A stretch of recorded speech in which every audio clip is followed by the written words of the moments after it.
நல்லவங்க ஒரு ஆட்சிக்கு வரணுங்க. நல்லவர் ஆட்சி எதுக்கு போய் கட்சியில் சேர்ந்தாருன்னு பாருங்க. நல்லவங்கலாம் கட்சியில் சேர்றதுக்கே தகுதி இல்லைங்கிற லெவலுக்கு போயிருக்கும் போல இருக்கு. மண்ணின் மைந்தன் சின்ன லெவலில் பண்ணிட்டு இருக்கிறத ஒரு பெரிய லெவலில் ஒரு மண்ணுக்கும் மக்களுக்கும் பண்ணணும். வில்லன் இல்லடா இவன், நல்லவன்டா, இவனுக்கு ஒரு கோயில் கட்டணம் போல இருக்குங்கிற படம் வெற்றி பெற வாழ்த்துக்கள். இவ்வளோ ஷார்ட்டானா இப்படி தான் பேச முடியும். அங்கே வேற கமலா தேட்டர் ஆள் இருக்காரு. ஸோ மேடையில் அமர்ந்திருக்கின்ற திரையுலகில் தடம் பதித்து எங்கள் படத்திற்கு வாழ்த்த வந்தவர்களுக்கும், இதில் இருக்கும் ஊடக நண்பர்களுக்கும், படத்தில் நடித்தவர்களை உற்சாகப்படுத்தி கைத்தட்டி அவங்களுடைய உறவுகளும் நட்புகளும் வந்திருக்கிற உங்களுக்கும், மேலும் உற்சாகப்படுத்துவதற்காக லாரி டெம்போலெல்லாம் களம் இறங்கி இருக்கிற சவுந்தரராஜாவோட ரசிகர்களுக்கும், பல பேரை களம் இறக்கியிருக்க போல இருக்க ராஜா, எல்லோருக்கும் நன்றி. இந்த படத்தில் ஃபஸ்ட்டு நான் கொஞ்சம் கிடுகிடுன்னு பேசுகிறேன், ஃபாஸ்ட்டாக பேசுகிறேன், அதனால் டைம் விட்டு கேப் கொடுத்துக்கலாம் நேரம் இல்லை. ப்ரொடியூசர் சாரை சொல்லணும். இன்னைக்கு இந்த ட்ரைலரை பார்த்து இந்த ட்ரைலர் நல்லா இருக்குது அப்படின்னு சொல்லி இந்த படத்தை வாங்கலான்னு தோணுது, இந்த படத்தை பார்க்கலான்னு தோணுது அப்படின்னா அது தோணலாம், அது ஈஸி. ஆனால் இந்த படம் இப்படி தான் வரும் அப்படின்னு தெரிஞ்சு சொன்ன கதையை வச்சு விஷயத்தை வச்சு புரிஞ்சு ஒரு படத்தை தயாரிக்கிறதுக்கு வராரு பாருங்க. அது எவ்வளோ ஒரு ஃபோர்காஸ்ட் திங்கிங் அந்த ப்ரொடியூசருக்கு இருக்கும், இந்த கதை மேலே எவ்வளோ நம்பிக்கை இருக்கும். இப்போ அவர் ஒரு என்ன சொல்கிறது, கமர்ஷியல் ப்ரொஃபஷனல் ப்ரொடியூசர்ஸ் இருப்பாங்க இல்லையா, எவ்வளோ காசு போட்டால் எவ்வளோ வரும், யாருக்கு பிஸ்னஸ் இருக்குது, என்ன தேட்டரில் பிடிக்கும், இப்படிலாம் பார்த்து வராமல் நல்ல பசங்க நல்ல கதை, ஓகே நான் எடுக்கிறேங்க அப்படின்னு வந்தார் பாருங்க. அதுக்காகவே கிளமன் சுரேஷாருக்கு என்னுடைய மனமார்ந்த நன்றிகள், சந்தோஷங்கள். அதற்கு பிறகு இந்த படத்தில் என்னுடைய ரோலை பற்றி சொல்லணும். இந்த ரோலை ஃபிக்ஸ் பண்ணுறதுக்கு முன்னாடி ஜெயவேல் அவர்கள் கூப்பிடும்போது, சார் இது ஒரு சின்ன பட்ஜெட்டு, இதுதான் சார் பேமெண்ட்டு. சரி, ஒரு 3 ஹீரோ நடிக்கிறாங்க சார். சரி, இதில் நான் எந்த ஹீரோவோட ஃப்ரெண்டாக நடிக்கிறேன்? ஃப்ரெண்டாக இல்லை சார், அப்பாவை நடிக்கிறீங்க. அவ்வளோ வயசானவனா நடிக்கணும்? இல்லை சார், ஹீரோவாக நடிக்கிறது 3 பசங்க சார் அப்படின்னாரு. ஸோ அதில் ஒரு பையனாக நடிக்கணும்னாங்க. சரி ஓகே, பேர் வினோதினி அப்படின்ட்டாங்க. ஒரு ஐயங்கார் ஃபேமிலி அப்படிங்கிற மாதிரி ஒரு விஷயம். சரின்னு சொல்லி உள்ளே போயாச்சு. Low budget film. நாங்கள் என்னன்னு பார்த்தா கேரவன் இல்லை, சாப்பாடு இங்கேருந்தோ பக்கத்துலேருந்து கடையில் வருதுன்றாங்க. அசிஸ்டண்ட்டு பார்த்தா 2 பேர் 3 பேர், இதுக்கு மேலே இல்லை. எங்கேயாவது தங்கறதுக்கு எதாவது இருக்குன்னா வீட்டு அந்த ஏரியாவே ஏதோ திருவள்ளூர் ரூட்டில் ஏதோ ஒரு வீடு போல இருக்குது. பக்கத்தில் அந்த வீட்டில் சொல்லியிருக்கோம், மேலே போய் இருந்துங்க சார். நாங்கள் மேலே போனால் சரி அங்கே ஏதோ ஹால்கள் இருக்குன்னு பார்த்தா ஃபுல்லாக கொடி கட்டி, பாவாடை, ஜெட்டி, பட்டாப்பட்டி, ட்ராயர் எல்லாம் அந்த எல்லாத்தையும் ஒதுக்கி கிட்டத்தட்ட அந்த வீட்டை தூர்வாரி அங்கே நாங்கள் தங்கி, இன்னொரு சில நேரத்தில் பார்த்தா ஏதோ ஒரு ரூம், சார் இங்கே இந்த ஏரியாவில் இந்த ரூமில் தான் சார் இருக்குது அப்படின்னு. அந்த ரூமுக்குள்ளே போனால் எனி டைம் ரைடு வர மாதிரியே இருக்குது அந்த ரூமு. ஐயோ என்னடா இங்கே. அடுத்து பார்த்தா ஒரு கல்யாண சத்திரத்தில் ஒரு ரூமு. இப்படிலாம் கஷ்டப்பட்டாங்க சார். என்னென்னமோ காமெடி. இது என்னடா லோ பட்ஜெட் பண்ணுமா இல்லை பிலோ பட்ஜெட் ஃபில்மான்னு எனக்கே குழப்பம்.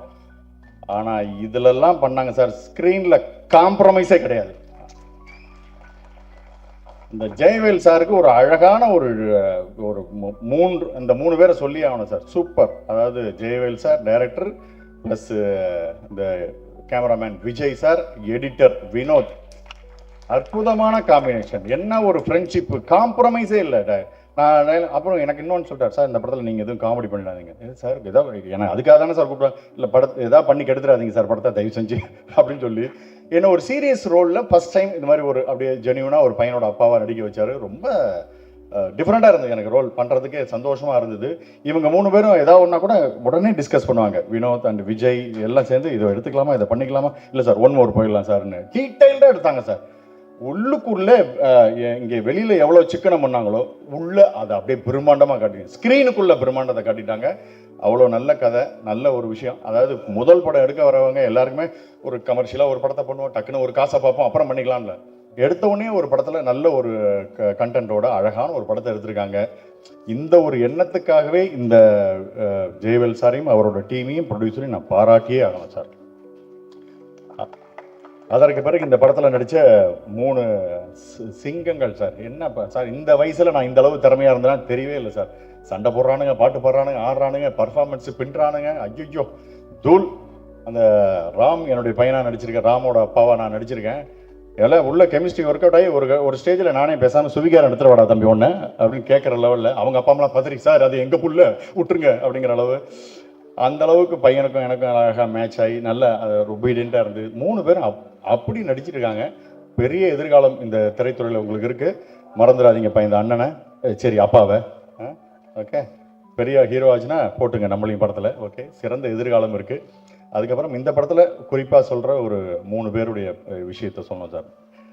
சாய் தினா அண்டு சவுந்தரராஜா, அப்புறம் வினோதினி. இவங்கெல்லாம் பர்ஃபார்மன்ஸ் வைஸ் ஒரு படத்தில் சூப்பராக அசத்தினாலும் பொது வாழ்க்கையில் அவ்வளவு ஒரு என்ன சொல்கிறது, ஒரு அக்கறையோட. சாய் தினாட்டெல்லாம் பேசுனீங்கன்னா அவருக்குள்ளே இருக்கிற அந்த சிந்தனை இருக்குது பாருங்க. இந்த உலகம் மாறணும், இது மாறணும், ஜாதி மதம்லாம் கடந்து போகணும்னு அந்த பேச்செல்லாம் பார்த்தா இவர் வில்லன் இல்லடா, இவன் நல்லவன்டா, இவனுக்கு ஒரு கோயில் கட்டணம் போல இருக்குங்கிற லெவலில் சாய் தினா அப்படி. சவுந்தரராஜா மண்ணின் மைந்தன். நான் சவுந்தரராஜா என்னோட ஃப்ரெண்டுன்னு சொல்லிட்டேன். இப்போ ஏதோ ஒரு கட்சியில் போய் சேர்ந்துருக்கான்னு அவர் ஃப்ரெண்டு, என் ஃப்ரெண்டு கேட்குறான், அவர் நல்லவராச்சே எதுக்கு போய் கட்சியில் சேர்ந்தாருன்னு. பாருங்க, நல்லவங்கலாம் கட்சியில் சேர்றதுக்கே தகுதி இல்லைங்கிற லெவலுக்கு போயிருக்கும் போல இருக்காங்க. நல்லவங்க ஒரு ஆட்சிக்கு வரணுங்க, நல்லவங்க வரணும், நல்லவங்களாம் சேர்க்கணும், அவங்களெல்லாம் நம்ம தான் கொண்டாடணும். கண்டிப்பாக சவுந்தரராஜா படம் வர்றது தன்னை ஆளாக்கிக்கிறதுக்கோ தன்னை பிரிச்சுப்படுறதுக்கோ ஒரு அதிகாரத்துக்கோ அந்த எண்ணமே இல்லை. என்னால் ஒரு ஏரியாவில் இருக்கிற சின்ன லெவலில் பண்ணிட்டு இருக்கிறத ஒரு பெரிய லெவலில் ஒரு மண்ணுக்கும் மக்களுக்கும் பண்ணணும் அப்படின்னு நினைக்கிற ஒரு ஆள் சவுந்தரராஜா. அடுத்து என் கூட பேரா நடிக்கிற வினோதினி மேடம். நீங்கள் பார்த்துருப்பீங்க அவங்களோட கண்டென்ட்டில். அவங்க வைரலான விஷயங்கள்லாம் பேசிடுறாங்க. அவங்க அதை பேச வேண்டிய அவசியமே இல்லை. பேசினாங்கன்னா ஆக்சுவலாக அவங்களுக்கு பட வாய்ப்புகள் கூட வராமல் போய்டும். அந்த மாதிரிலாம் பேசுகிறாங்க. பட் அது கவலைப்படல. என் மனசுக்கு தப்புன்னு படுது சார், இது பண்ணக்கூடாது சார் அப்படின்னு சொல்லி க்ளீனாக பேசக்கூடிய ஒரு ஆட்கள். இந்த மாதிரி அற்புதமான நடிகர்கள், நல்ல தொழில்நுட்ப கலைஞர்கள், அருமையான கண்டென்ட்டோட ஒரு படம். இந்த படத்தில் நான் நடித்தது எனக்கு ரொம்ப சந்தோஷமான ஒரு அனுபவம். இந்த படம் நல்லா ஓடணும். இந்த படம் நல்லா ஓடிச்சுன்னா ப்ரொடியூசர் சார் கன்ஃபார்மாக அடுத்தடுத்த படங்கள் கண்டிப்பாக எடுத்துகிட்டே இருப்பார். ஜெயவேல் சாருக்கு ஷூர் ஷாட் ஹிட்டு கன்ஃபார்ம், நிச்சயம் அவர் ஜெயிப்பார். அவர்